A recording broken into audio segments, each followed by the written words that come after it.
watching News 12 Westchester, serving Westchester and the Hudson Valley. Now, the night's edition. A burnt out and mangled vehicle, the result of a horrific multi-vehicle crash where a total of 8 people died, including 4 young children.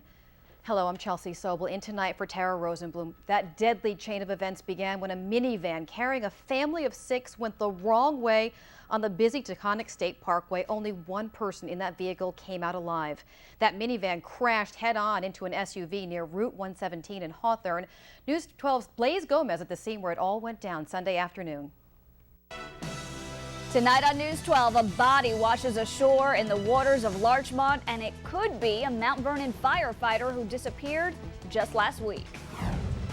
How appropriate, therefore, that we gather today to name a field after a fallen hero.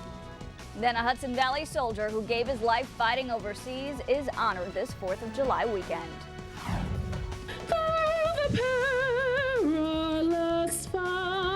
And a star-spangled celebration as people pause to commemorate the nation's birthday here at home. The evening edition starts right now. You are watching News 12 Westchester, serving Westchester and the Hudson Valley. Now, the evening edition.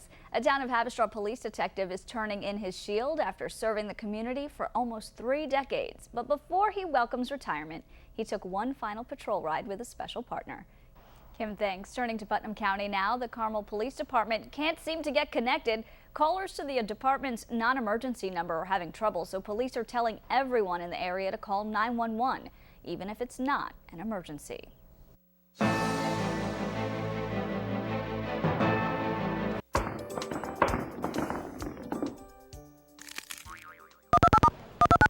You heard about the Easter Bunny being tackled this week, first here on News 12, and now a new twist and sense of security for the injured rabbit.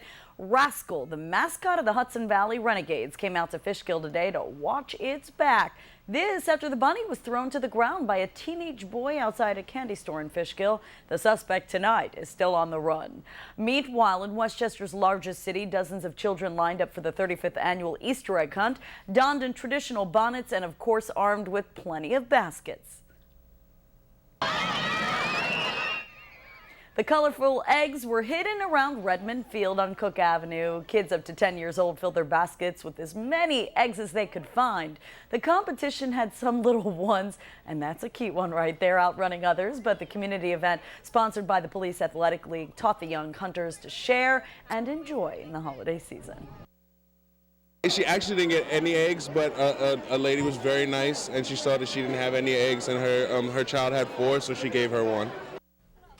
The true spirit of the holiday. Kids were also able to snap a picture with the Easter Bunny and pick up some candy-like marshmallow peeps.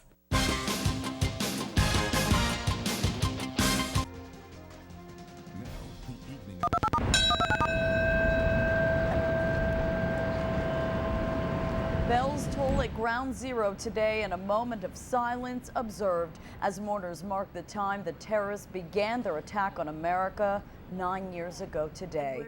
Good evening, everyone, and welcome to News 12's special coverage of the 9th anniversary of 9/11. I'm Tara Rosenblum. Nearly 3,000 people lost their lives on that fateful Tuesday morning in the worst terror attack to ever touch American soil. The impact absolutely devastating for Hamlet families here in the Hudson Valley, too many touched personally by the events of that awful September day.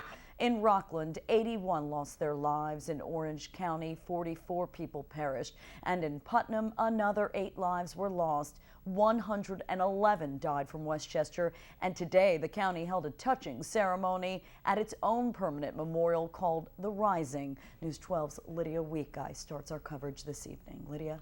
President Obama observing the solemn anniversary with a wreath-laying ceremony at the Pentagon this morning. 184 people died when a hijacked jetliner struck that building.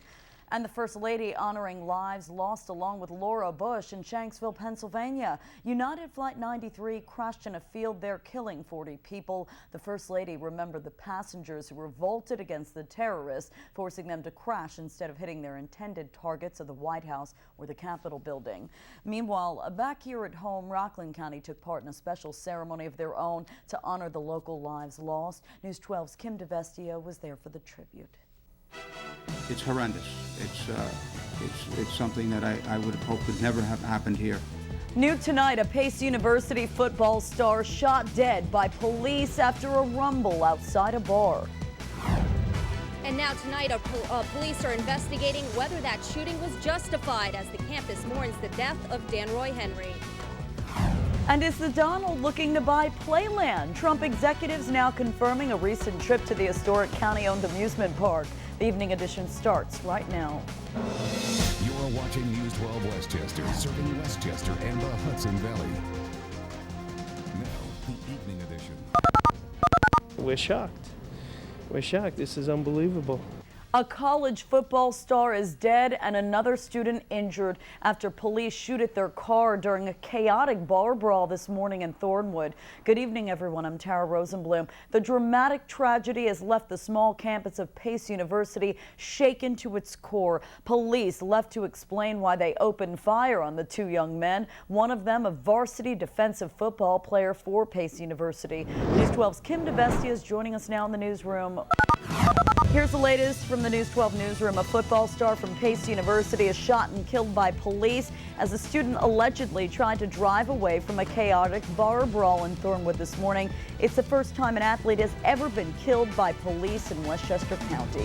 And does the Donald want to buy Rye Playland? The county executive has said he's considering selling the site, and now this week, executives with the Trump organization were spotted touring the site, but they wouldn't say whether they want to buy it yet.